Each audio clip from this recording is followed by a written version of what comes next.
Hello again. Welcome back to the Retro Bytemeister. So happy September, video 3 in the series of this month.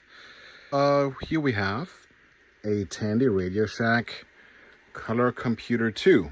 I like these. They are really neat. This particular model, or this particular unit here, I've had for quite some time. And it's a bit yellowed, so the previous owner must have tried to retro bright it, because you see how splodgy all the yellow is. Anyways, I really like this computer. It's working 100%, I think. And I want, but the only problem with these computers is, let me unplug it. It only has RF output, so there's no composite. And you've seen the video, right? I'm using my trusty RF to HDMI converter here. These things are really cheap, but on the Atari 400 it did a pretty good job creating a nice video signal. On the color computer, not so much. In fact, let me see if I can capture with my 2009 iMac here, if I can capture some of that video so that you can see better. Okay, and here we are. The RF output is plugged into the converter. The converter goes into the capture USB 2 device, and it's going into OBS Studio.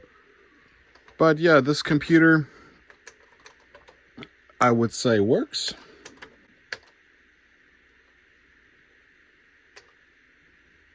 Very laggy on the preview here.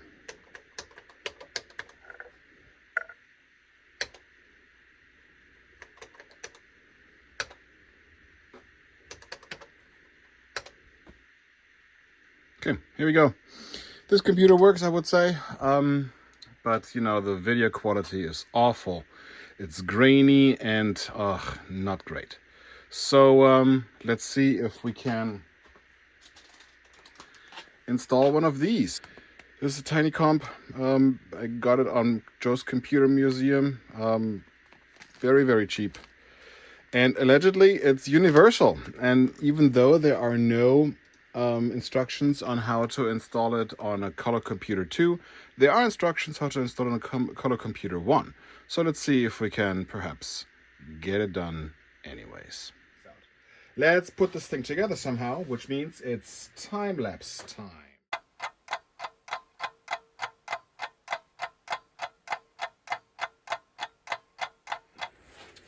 Okay, so here we are. They're together. But yeah, so I guess the next order of business would be to install that in the computer. And for that, we have to open up the computer first. Let's do that.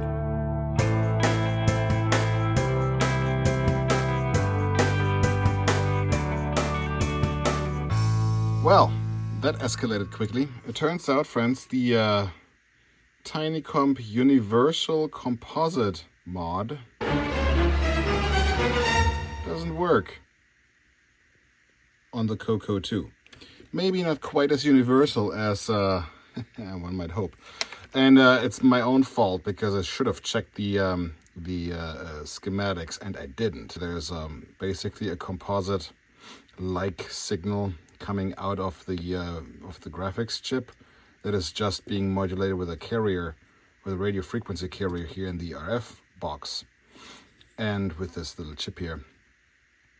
And then you can just intercept composite, intercept sound, and be done with it. And that is not the case. So I was looking at the schematics, wondering which of these pins carries the composite-like signal, and the answer is none of them. We have 5 volts and sound, and we also have this, Y. Y carries an intensity signal, so it's basically like Luma on S-Video. But then rather than another chroma signal, which would be awesome, right? Because then you can do S-Video, and that is even better quality than composite. But rather than that, you get a color carrier of sorts, and then 2 timing offsets, I guess, which on the main board there is a 555 timer that generates certain timings with which this chip here is kind of forced to produce a color burst. So basically, they're using a hack to produce a color burst. The service manual speaks of it, but they're themselves admitting that, yeah, well, we're kind of hacking it. And okay, well, you know, and annoyingly, because of this, we can have a black and white picture, sure, but I guess that's the reason why there are so many different composite mods available for the CoCo 2. You can get this done many different ways. I followed the video and the schematics of a fine fellow YouTuber, and he says, well, here's the appropriate composite mod, and you just have to take out most of the components from the RF modulator and then put in a couple of different components, swap some around, like here L5, the thing that sits there used to be at L4. L4 is now jumpered, and I'm lucky because most of these components, like these two transistors here, these two transistors, I actually happen to have some in my stash, and most of the resistor values are pretty common. Let's try it, shall we? Anyways, let us see what our signal looks like, shall we? So I'm probing here the RCA jack from the inside of the RF modulator. I added a bit of a wire here to make sure it has got proper ground, because I haven't soldered in the RF modulator yet. I did install a socket though for the pins for the RF modulator, and well, let's just go for it, yes? Okay, so on the oscilloscope we're expecting to see what could be a composite signal. Okay, well, that didn't even require me to do any automatic adjustment or, you know, hunt for the signal, right? It just came up. I'm not familiar with what the waveform actually means. Someone tell me in the comments below what these individual parts of the waveform here should be like. But I know it has a front porch, it has a back porch, and that looks roughly right. Now the question, of course, becomes, do we see a proper signal on the RetroTink? And I haven't looked at it yet. Let me get the camera. It's behind me. It should be on the screen, and I haven't. It should be behind me on the screen. I haven't looked at the signal yet, or at the picture yet, so this is going to be a surprise. Hey, look at that! Here we go. Look at this. Look at this gorgeousness. So we got some jail bars, but I think this is common for the CoCo 2. Okay, we want to check our work real quick, right? First of all, to make sure that the keyboard still works, because these ribbon cables here, boah, they're awful. Computer science style, I penciled in a quick basic program that I think should display all colors and play a little bit of a tune. Here it is. Well, let's see. Okay.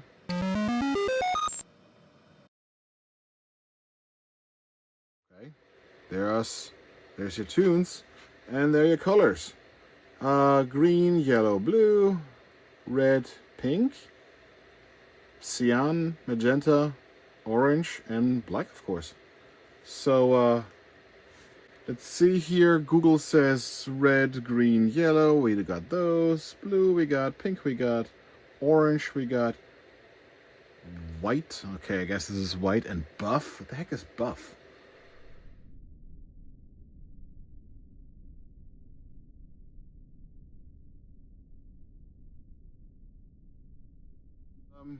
My friends, this composite mod is complete, and this computer is a gift from my friend John, who's been very, very helpful to me and has been encouraging me a lot on this Retro Bytemeister journey, and he's also always very generous to me, so it's giving me lots of things, and it's time to return the favor. This CoCo 2 is a gift from Mr. John. Alright, thanks for watching. If you need anything repaired, modded, or restored, call your boy, retrobytemeister.com.